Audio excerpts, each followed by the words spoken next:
would want us to share the word of God in the remaining moments of time in something that I'm calling the Trinity and our salvation. The Trinity and our salvation. So, Revelation chapter 7, verse 10, the Bible says, "And they cried out in a loud voice, salvation belongs to our God, who sits on the throne and to the Lamb." Salvation belongs to our God. Our salvation belongs to our God. Then Hebrews chapter 2 verse 3. Hebrews chapter 2 verse 3. Biblia inasema ya kwamba, how shall we escape if we ignore such a great salvation? How shall we escape if we ignore such a great salvation? This salvation, which was first announced by the Lord, was confirmed to us by those who heard him. The key word is salvation. Then, 1 Thessalonians chapter 5, verse 9. Thessalonike wa kwanza mlango wa 5 mstari wa 9. For God did not appoint us to suffer wrath, but to receive salvation through our Lord Jesus Christ. For God did not appoint us to suffer wrath, but to receive salvation. Why you and me are appointed or are called of God, not that we may receive wrath of God, but we receive salvation through our Lord Jesus Christ. And then the last one, Mark chapter 3, verse 14. Mark chapter 3, verse 14.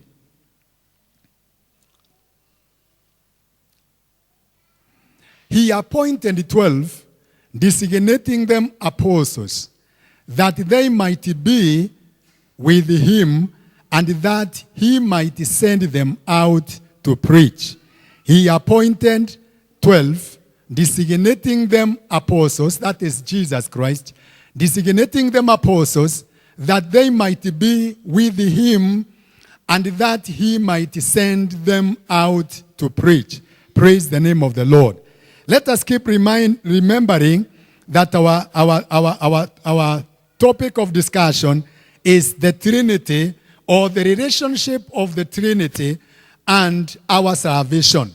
The relationship of the Trinity and our salvation, or the Trinity, or the involvement of the Trinity in our salvation. Now, from the verses that we have read, the Bible is talking about salvation. And in our Revelation chapter 7, we have been told by the Bible that salvation belongs to God. Salvation does not belong to man. For those of us who have received salvation, for those who are going to receive salvation today, and even those who will receive salvation thereafter, it is important for us to know that salvation does not belong to man. Salvation, according to the Bible, it belongs to God. Wokovu si wa mwanadamu. Wokovu ni wa Mungu. And therefore it is God who gives us salvation. And the Bible has told us also that God has not called us unto wrath, God has not called us unto death, but that we may receive salvation in Christ Jesus. Praise the name of the Lord. And then finally the Bible says in the Hebrews that the salvation is not just something small. Salvation that you have received, salvation that we have received, salvation that you are going to receive today, salvation that you receive another time by the grace of God should Christ Jesus tarry. It is not something small, it is something great. Hebrews chapter 2. How shall we escape if we ignore such a great salvation.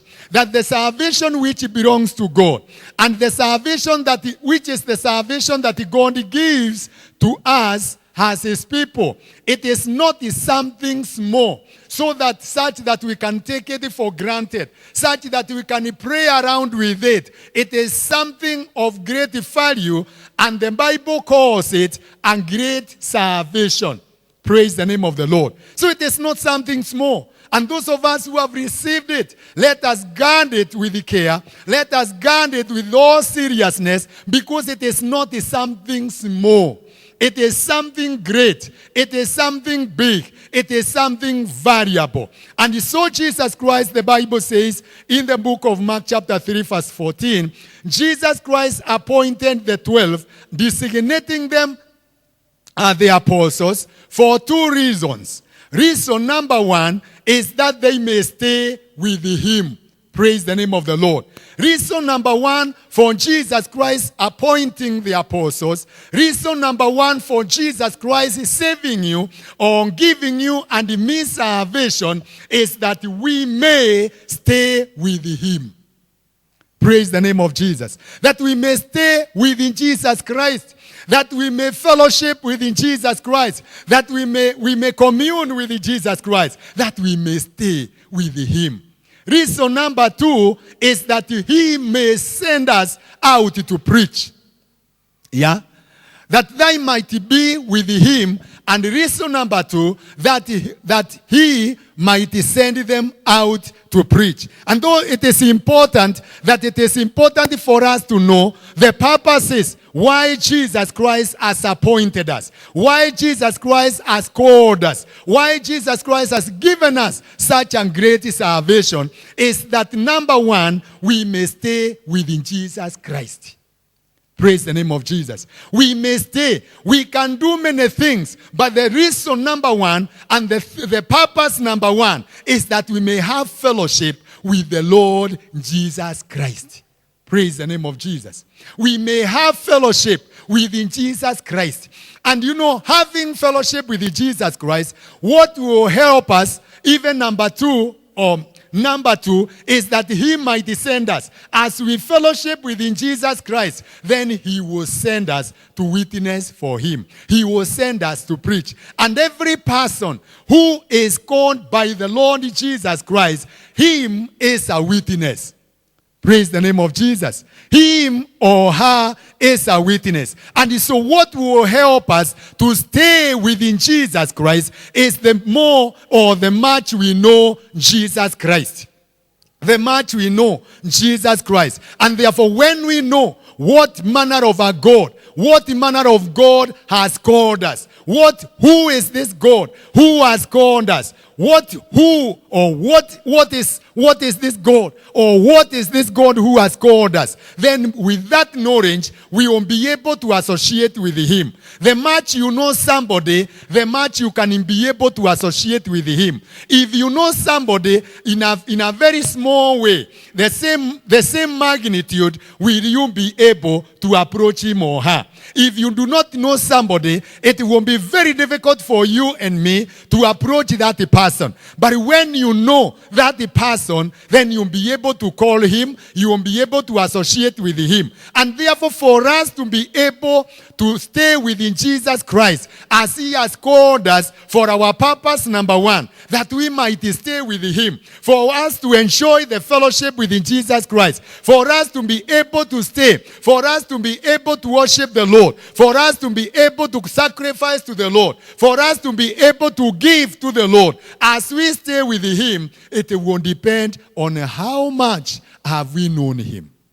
Praise the name of Jesus. On how much have we known this in Jesus? Because when we know him, then we'll be able to associate with him. When we know him, the far that we have known him, the much we can be able to associate with him. Jesus Christ told his disciples, if you stay in my word, and my word stays in you, you will know the truth, and the truth will set you free. It is the much the word dwells in us. It is the much we know the word, that will be the much that we are set free. And so the more we know Jesus, the more the more we know Jesus, the more free we become. The more we know Jesus, the more we are able to stay with him. And therefore, it is important that to know who is this God who has called us. Moses knew the God who called him because Moses,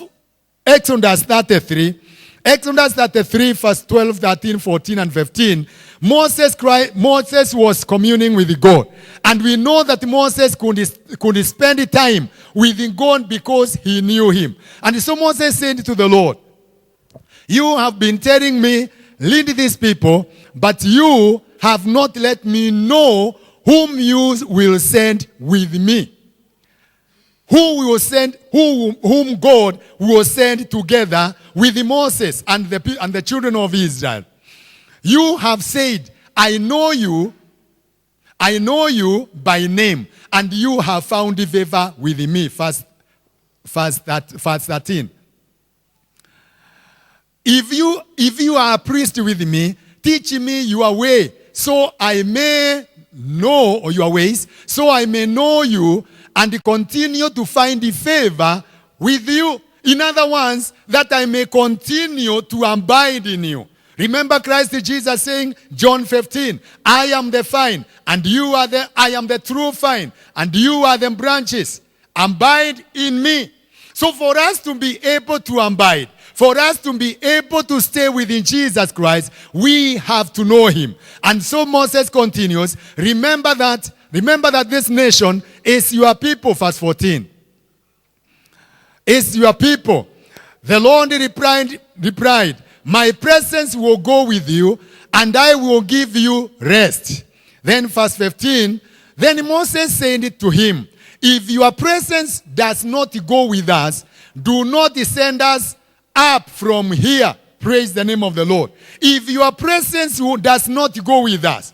Earlier on, God had told Moses, my angel will go with you. Because you people are stiff-necked people. You are rebellious people. I will not go with you because I will finish you. But my angel will go with you. This is why Moses is talking to God. Moses is wrestling with God. And in so verse 15 he tells him, because Moses knew the difference between the two. He knew the difference between the angel and the God. He knew that should we make a mistake, the angel has no mercy. And therefore the angel will finish us. But as so long as we are with God, he is merciful, he will forgive us. Praise the name of the Lord. And so Moses was able to relate with God. And he told him, if your presence does not go with us, do not send us up from here. Because I know the angel and I know you. And therefore, do not descend until we are repentant enough that your presence can go with us. Praise the name of Jesus. 2 Samuel 24. 2 Samuel 24 again, we find David. After David sinned by counting the armies of the Lord. Then God came by his servant, Gad. Verse 13 and 14. David said, verse 13 and 14. So God went to David and he said to him, shall there come upon you 3 years of famine in your land, or 3 months of freeing from your enemies while they pursue you, or 3 days of plague in your land. Now then, think it over and decide how I shall answer the one who sent me. David, because of sinning by counting the armies of the Lord, he is given 3 things. And he is told to choose among the 3 so that the servant of God can take back the message. But we see verse 14, David said to God, I am in deep distress. Let us fall into the hands of the Lord, for his mercy is great. But do not let me fall into the hands of men. Praise the name of the Lord. That David knew, and this is what God calls us to do, for us to be able to associate with him, for us to be able to negotiate even when we sin against him, for us to be able to stand before him and talk with him. It is how much we have known him. And because these dear ones knew this God in that level, they were able to associate with him and they were able to secure the mercies of God. Our knowledge of him determines our commitment and service. Praise the name of the Lord. Purpose number 2, that Jesus Christ, he called, appointed them so that they couldn't be with him, and later he may send them out to preach. In other words, send them to serve. Our commitment to serve, our level of sacrifice, again depends on how much we have known him. Even our giving. Praise the name of the Lord. Because it is a sacrifice. Even our giving, any sacrifice that we do, any service that we do, it is proportional to the much that we know our God. And therefore, Joshua, because he knew his God, Joshua 24 verse 15, because he knew his God, he gave an opportunity for the children of Israel, and he told them, but if serving the Lord seems undesirable to you, then choose for yourselves this day whom you will serve. Whether the gods your forefathers served beyond the river, or the gods of Amorites, in whose land you are living. But for me and my household, we will serve the Lord. Praise the name of the Lord. He gave them an opportunity. But then he comes to say, and he commits himself, that because I know this God, because I know this God, this Jesus, this God who has called me, I will give my life to him. I will serve him. I will serve him. I commit myself to serve this God who has called me. Now, when we know this God, something that will happen is that our faith is strengthened. Our faith is strengthened by the much that we have known this God, and we will not be tossed up and down by every wind of doctrine. Praise the name of the Lord. By every wind of doctrine. Ephesians chapter 4, verse 14. Ephesians chapter 4, verse 14. Then we will no longer be infants, tossed back and forth by the waves, and blown here and there by every wind of teaching, and by the cunning and the craftiness of men in their deceitful schemes. This will always find us.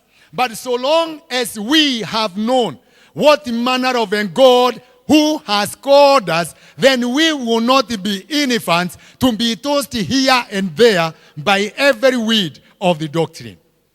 And the doctrines are there. Praise the name of Jesus. Doctrines are there. Falsehoods are there. False teachings are there. And once in a while, you will encounter with them. There was a man in John chapter 9. This man was born blind. He was born blind, and one time he encountered Jesus. And he was healed, or his eyes were opened by Jesus. And then after that, the Pharisees came to challenge him and challenging Jesus Christ. Verse 24, John chapter 9, verse 24 and 25. Verse 24 says, a second time they summoned the man who had been blind, and then these people, the Pharisees, now remember, for the Bible to say the second time, there was the first time, earlier on. But they have come now for the second time to challenge this man. And they summoned, the Bible says, they summoned this man. And this is what they told him. Give glory to God. Yeah? It is as if they are bringing a very good message.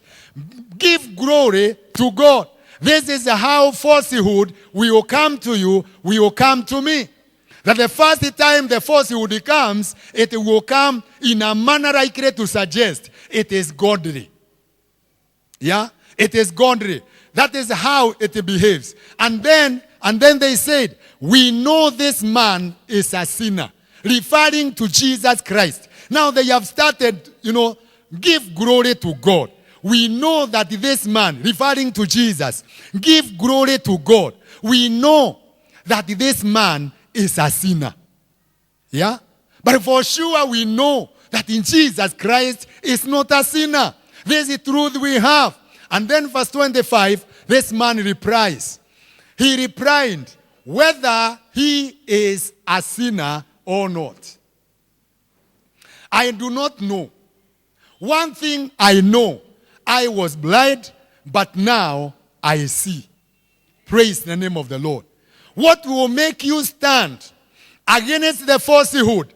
What will make you stand against the false teachings? It is because you have known the God who has saved you. That is why you will be able to stand like this man and say, I do not care. I do not care what you are saying, but one thing I know, I was a sinner. And I can very well remember even the place where I got saved.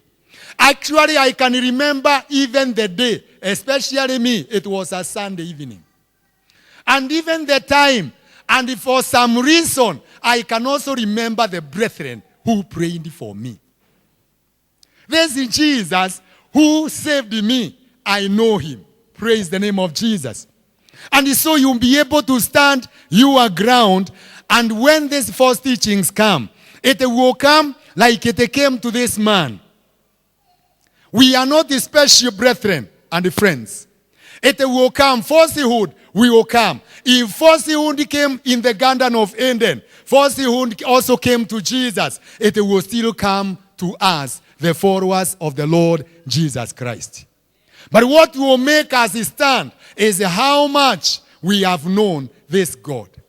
And this is why we are talking about the Trinity and our salvation.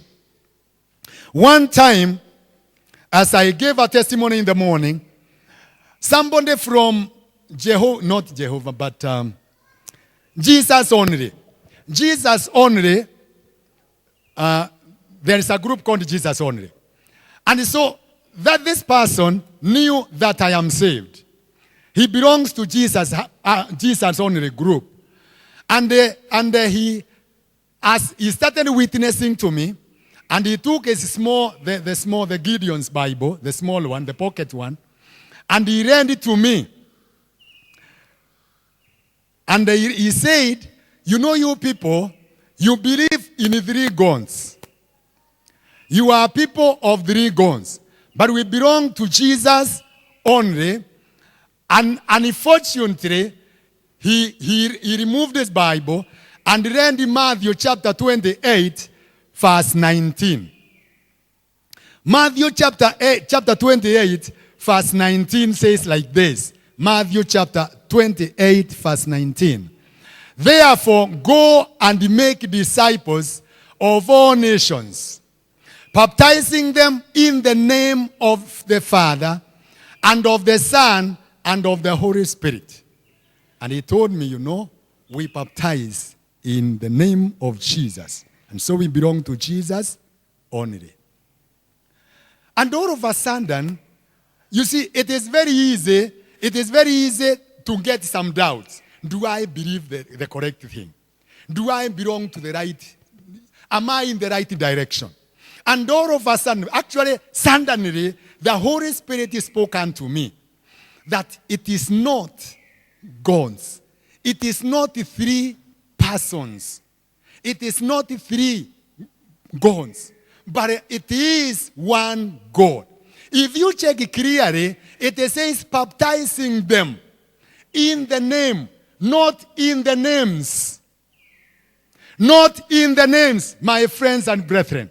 It is not in the names. It is in the name of the Father, of the Son, and of the Holy Spirit. One God. But referring himself in 3 personalities. Praise the name of the Lord. And there I was able to stand my ground. And he told him, no, my friend, it is one God. We believe in one God. We believe in one God. The Lord God is our God. Praise the name of the Lord. And so this God, who is one God, yet revealing himself in three personalities, is what we call the Trinity of God. This is the triune of God. This is the Godhead, God the Father, God the Son, and God the Holy Spirit. God the Father, God the Son, and God the Holy Spirit. Ngai Ithe, Ngai Mwana, na Ngai Roho Mutheru. Praise the name of the Lord. It is one God. It is one God, and he is revealed in three personalities. In the baptism of Jesus Christ, we see the three personalities. Matthew chapter 3, verse 16. Matthew chapter 3, verse 16 and 17. Jesus Christ has been baptized. Matthew chapter 3. Matthew chapter 3, 16 and 17. As soon as Jesus was baptized, he went up out of the water. At that moment, heaven was opened, and he saw the Spirit of God descending like a dove and lighting on him. Then verse 17. And a voice from heaven said, "This is my Son, whom I love. With him I am well pleased." Praise the name of the Lord. This is the God, this is the Trinity of God. That during the baptism of Jesus Christ, we see God the Father speaking about the Son. And we see the Son coming out of the water. And we see God the Holy Spirit descending on Jesus Christ. Praise the name of the Lord. It is also revealed again in the Great Commission where we have read. And then 2 Corinthians chapter 13, verse 14. 2 Corinthians chapter 13, verse 14. Again, we see the Trinity of God.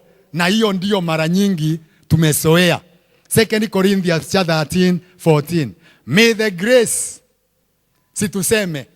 may the grace of our Lord Jesus Christ, number one, and the love of God, number two, and the fellowship of the Holy Spirit.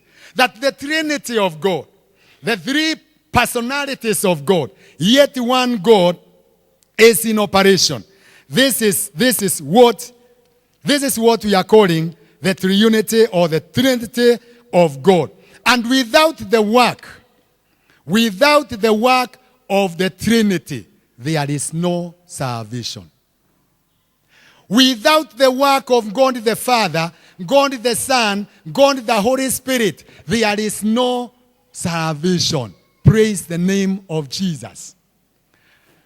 Please get me, kuna mahali tulienda kwa mission the other Sunday, and we were told to connect.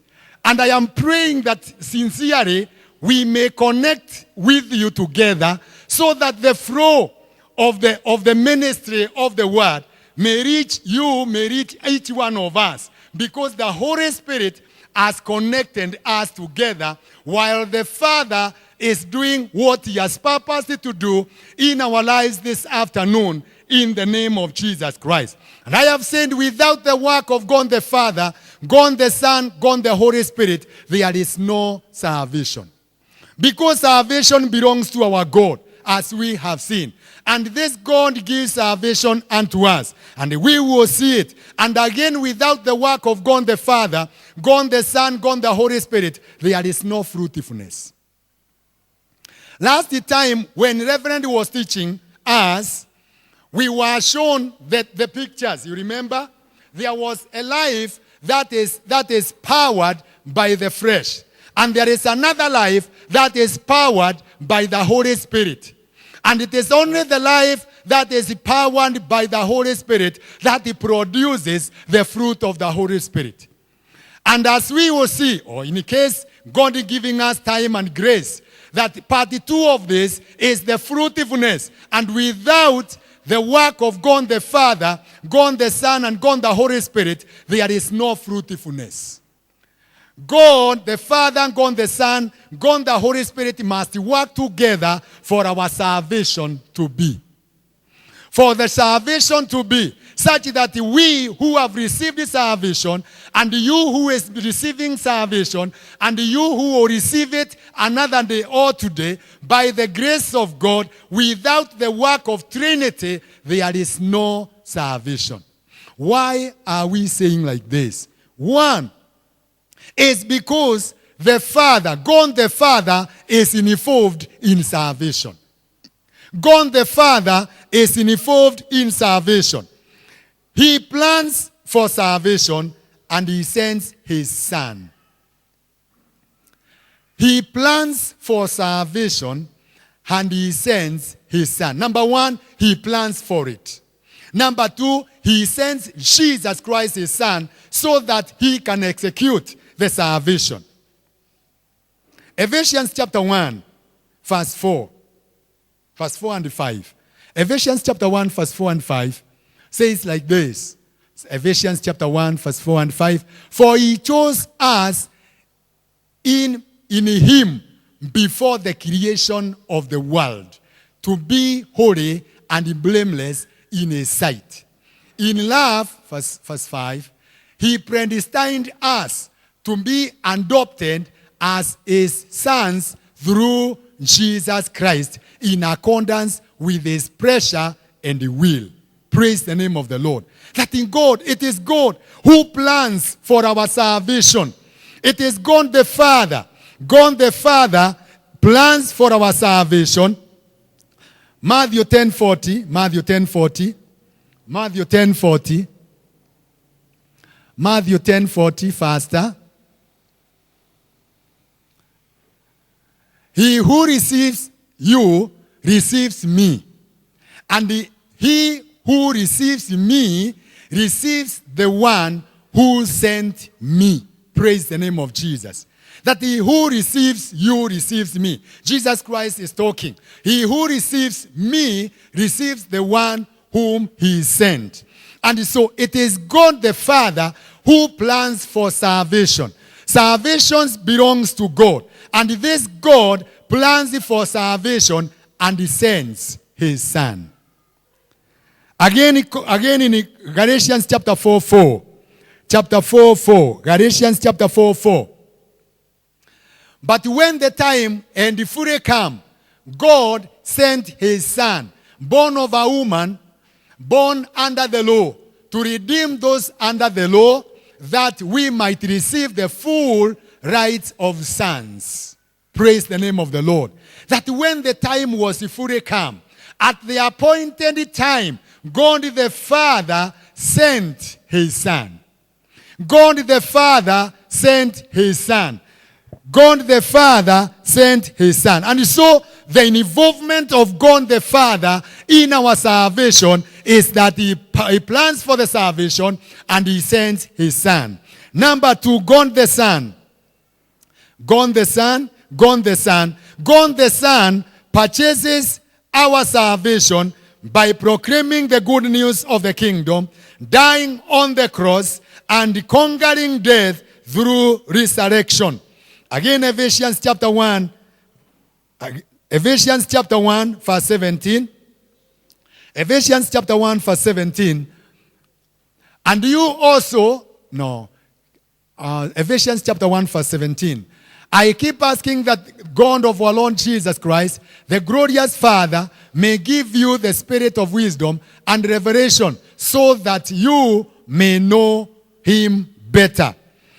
Luke chapter 19, verse 10. Luke 19:10. Luke 19:10. For the Son of Man came to seek and to save what was lost. For the Son of Man came to seek and to save what was lost. And so Jesus Christ came, God the Son, came to seek and to save that which was lost by preaching the gospel, by dying on the cross and conquering death through resurrection. Again in Galatians chapter 4 verse 5. Galatians chapter 4 verse 5. But when the time was fully come, God sent his Son, born of a woman, and born under the law, to redeem those under law, that we might receive the full rights of sons. That in Jesus Christ, the Son of God, came to redeem mankind.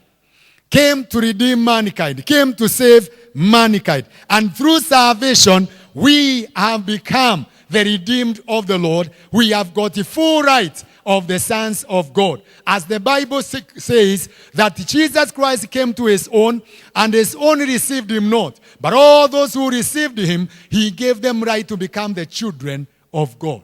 Praise the name of Jesus. Number 3, God the Holy Spirit.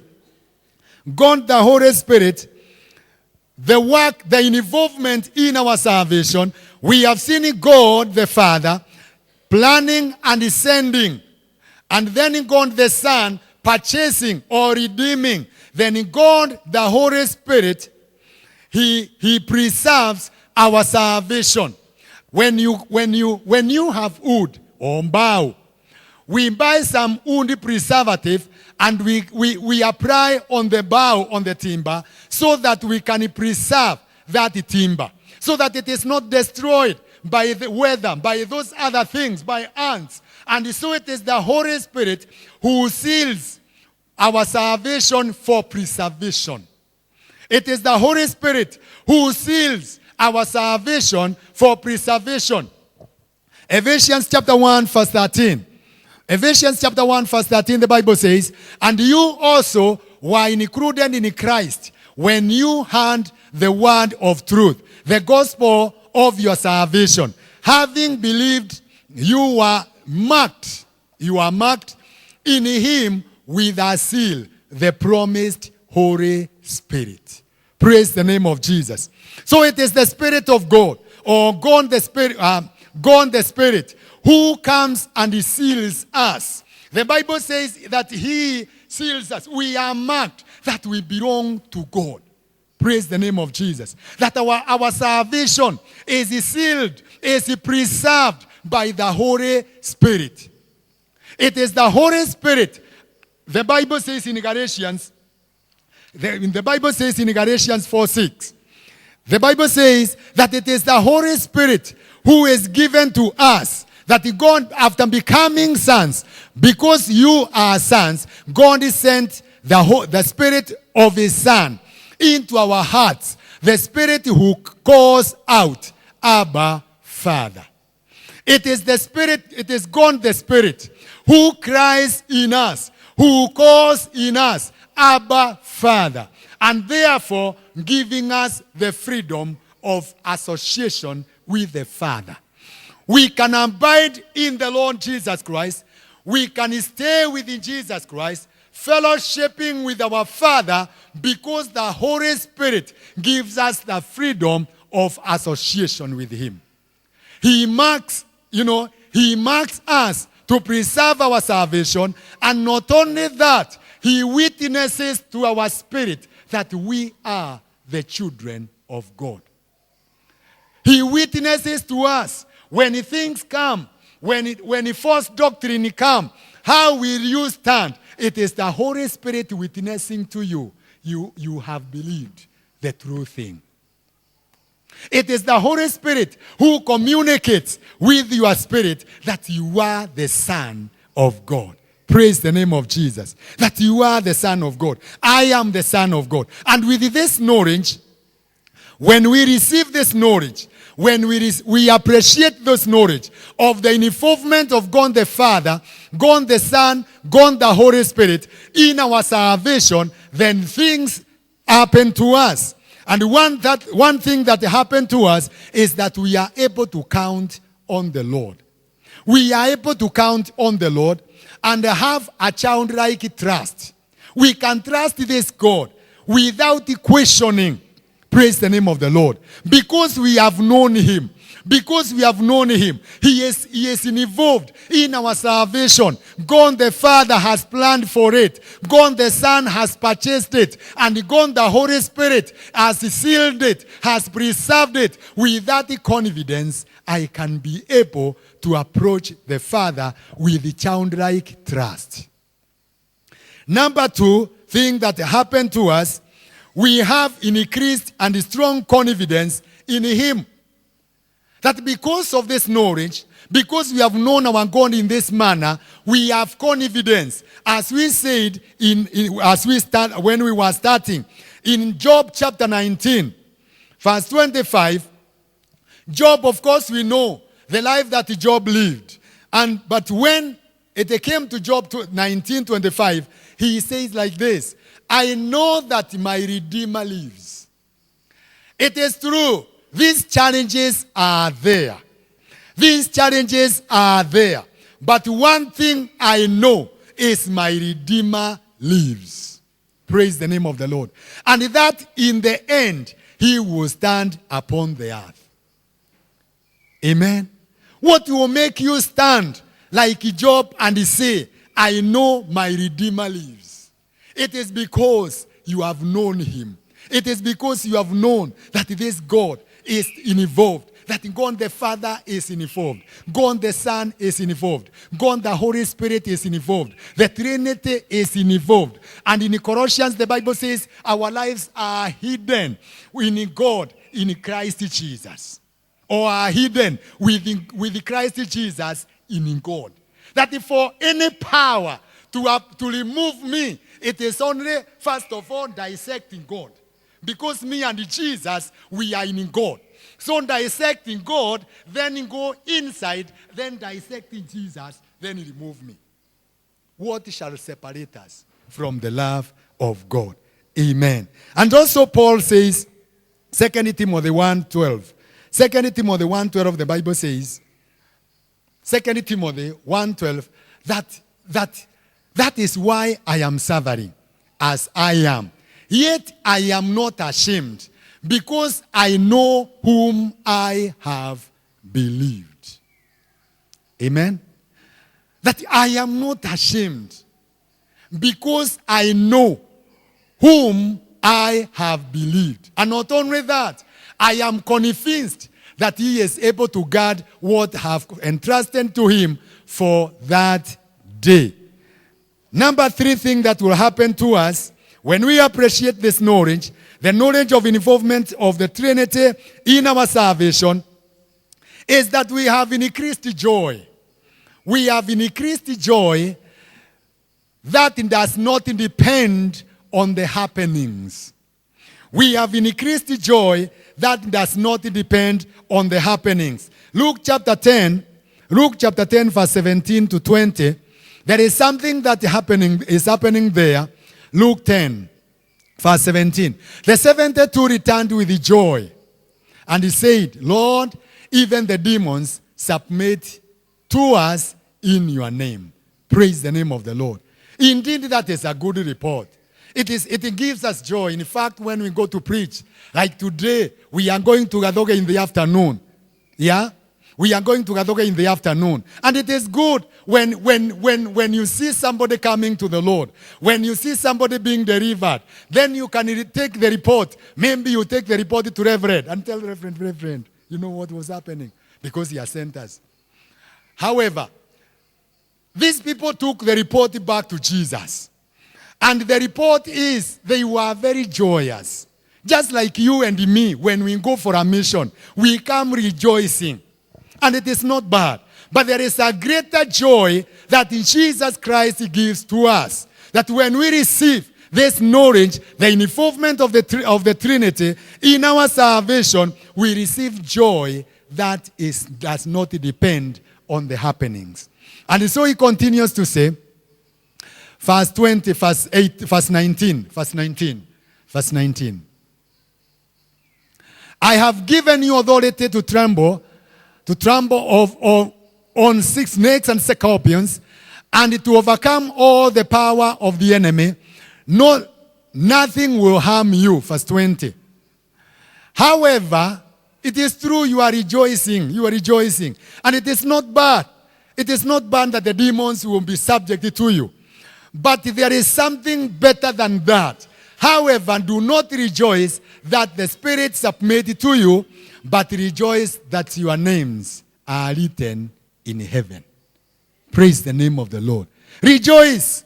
Rejoice that when you receive the salvation of our God, your name is written in heaven. That is a great joy that you are not to be separated with God or from God for days without an end, but you will spend eternity with God. Amen. It brings a great joy. Finally, it gives us hope and comfort. It gives us hope and comfort. John chapter 14, verse 1 to 3. John chapter 14, verse 1 to 3. Do not let your hearts be troubled. Trust in God. Trust also in me. In my Father's house are many rooms. If it were not so, I would have told you. I am going there to prepare a place for you.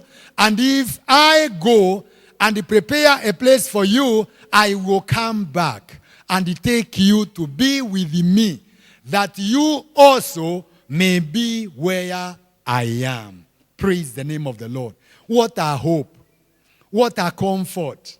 What a hope. Praise the name of the Lord. What a hope, what a comfort. That when you know the involvement of our God or the involvement of the Trinity in our salvation, that our salvation is sure, that our salvation will stand the test of time, because God the Father is involved. God the Son is involved. God the Holy Spirit is involved. It gives us such a great hope. The Trinity is committed to our salvation and eternal good. And so God is not involved only in our salvation. He is also interested in our eternity. That is why Jesus Christ says, where I am, you also be there. That we shall spend time with Jesus Christ for days without an end. He is willing to give it, the salvation. He is committed to salvation and good and eternal good. He is willing to give it to you. He is willing to give it to us. He is willing to give it to whoever we will say, I am willing, and fearlessly welcome you, Jesus, that you may enter into my life and take control of my life, that I am no longer controlling myself. This Jesus is willing, this God is willing to do that. If you welcome him this afternoon, if you receive him this afternoon, you will receive this great salvation. This salvation which is so sure. This salvation which is planned by God the Father. This salvation which is purchased by God the Son. This salvation which is preserved by God the Holy Spirit. This great salvation, God is willing to give it to you and to whoever will say, yes, Jesus, I welcome you into my life, that you may give me this salvation. That you may give me this salvation. Because we saw salvation belongs to God. Salvation belongs to God. And this great salvation, he is willingly, he is committed. God the Father, God the Son, God the Holy Spirit is committed to giving you this salvation this afternoon. If only you say, yes, here I am. Yes, here I am. He has planned for it. He has purchased it. He is preserving it. He is willing to give it to you this afternoon for the glory, for the praise of his glory, in the name of Jesus. Let us pray.